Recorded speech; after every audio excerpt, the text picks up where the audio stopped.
1971 সালের 25 মার্চ কালরাতে পাকিস্তান সামরিক বাহিনী দ্বারা পূর্ব পাকিস্তানে গণহত্যা চালানোর প্রকালে প্রাদেশিক পরিষদের বহু সদস্য নিরাপত্তার জন্য সীমান্ত অতিক্রম করে ভারতের কলকাতায় আশ্রয় নেন। তাদের নিয়েই তাজউদ্দিন আহমেদ প্রবাসী মুজিবনগর সরকারের মন্ত্রী পরিষদ গঠন করেন।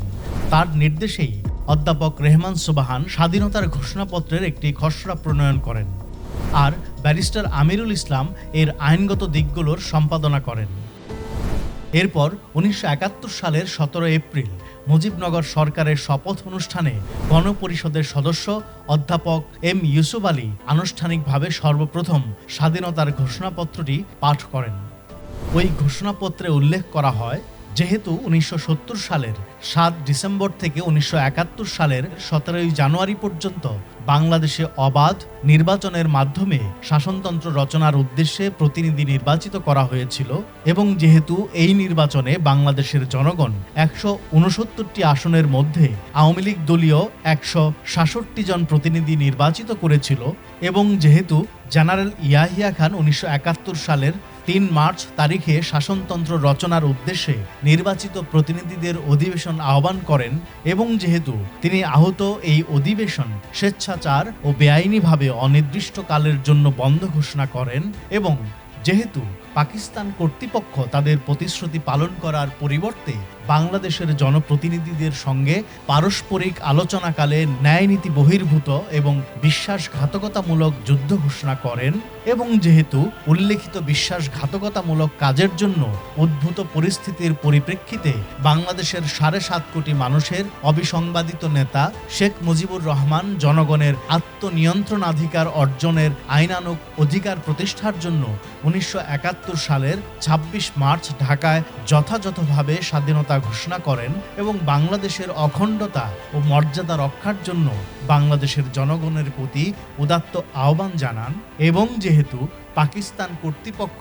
বর্বর ও নৃশংস যুদ্ধ পরিচালনা করেছে এবং এখনও বাংলাদেশের বেসামরিক ও নিরস্ত্র জনগণের বিরুদ্ধে নজিরবিহীন গণহত্যা ও নির্যাতন চালাচ্ছে এবং যেহেতু পাকিস্তান সরকার অন্যায় যুদ্ধ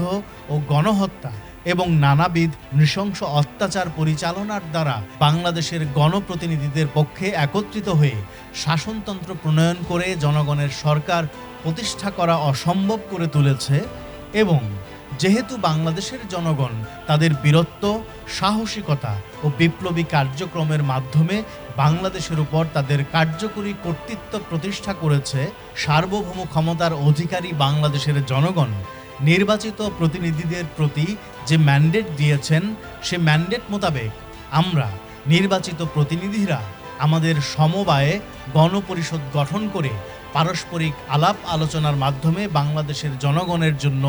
সাম্য,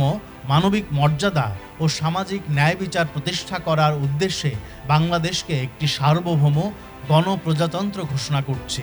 এবং এর দ্বারা পূর্বাহ্নে বঙ্গবন্ধু শেখ মুজিবুর রহমানের স্বাধীনতা ঘোষণা অনুমোদন করছি এবং এত দ্বারা আমরা আরও সিদ্ধান্ত ঘোষণা করছি যে শাসনতন্ত্র প্রণীত না হওয়া পর্যন্ত বঙ্গবন্ধু শেখ মুজিবুর রহমান প্রজাতন্ত্রের রাষ্ট্রপ্রধান এবং সৈয়দ নজরুল ইসলাম উপরাষ্ট্রপ্রধান পদে অধিষ্ঠিত থাকবেন এবং রাষ্ট্রপ্রধান প্রজাতন্ত্রের সশস্ত্র বাহিনীসমূহের সর্বাধিনায়ক পদে প্রতিষ্ঠিত থাকবেন। ক্ষমা প্রদর্শনের ক্ষমতাসহ সর্বপ্রকার প্রশাসনিক ও আইন প্রণয়নের ক্ষমতার অধিকারী থাকবেন এবং তার কর ধার্য ও অর্থ ব্যয়ের ক্ষমতা থাকবে এবং বাংলাদেশের জনসাধারণের জন্য আইনানুগ ও নিয়মতান্ত্রিক সরকার প্রতিষ্ঠার জন্য অন্যান্য সকল ক্ষমতারও তিনি অধিকারী হবেন। বাংলাদেশের জনগণ দ্বারা নির্বাচিত প্রতিনিধি হিসেবে আমরা আরও সিদ্ধান্ত ঘোষণা করছি যে কোনো কারণে যদি রাষ্ট্রপ্রধান না থাকেন অথবা যদি রাষ্ট্রপ্রধান কাজে যোগদান করতে না পারেন অথবা তার দায়িত্ব ও কর্তব্য পালনে যদি অক্ষম হন, তবে রাষ্ট্রপ্রধানকে প্রদত্ত সকল দায়িত্ব উপরাষ্ট্রপ্রধান পালন করবেন। আমরা আরও সিদ্ধান্ত ঘোষণা করছি যে বিশ্বের একটি জাতি হিসেবে এবং জাতিসংঘের সনদ মোতাবেক আমাদের উপর যে দায়িত্ব ও কর্তব্য বর্তেছে তা যথাযথভাবে আমরা পালন করব। আমরা আরও সিদ্ধান্ত ঘোষণা করছি যে আমাদের এই স্বাধীনতার ঘোষণা 1971 সালের 26 মার্চ থেকে কার্যকর বলে গণ্য হবে। আমরা আরও সিদ্ধান্ত ঘোষণা করছি যে আমাদের এই সিদ্ধান্ত কার্যকর করার জন্য আমরা অধ্যাপক এম ইউসুফ আলীকে যথাযথভাবে রাষ্ট্রপ্রধান ও উপরাষ্ট্রপ্রধানের শপথ গ্রহণ অনুষ্ঠান পরিচালনার জন্য দায়িত্ব অর্পণ ও নিযুক্ত করলাম। এই ঘোষণায় স্বাক্ষর প্রদান করেন অধ্যাপক এম ইউসুফ আলী। এই ঘোষণার মাধ্যমে নবগঠিত প্রবাসী মুজিবনগর সরকার ২৬ মার্চ থেকে বাংলাদেশের স্বাধীনতা ও সার্বভৌমত্ব ঘোষণা করে।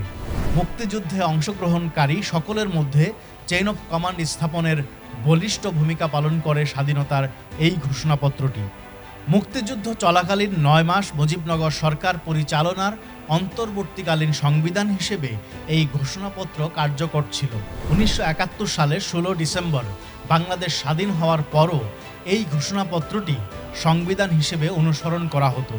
১৯৭২ সালের ১৬ ডিসেম্বর দেশের নতুন সংবিধান প্রণীত হলে এর কার্যকারিতার সমাপ্তি ঘটে।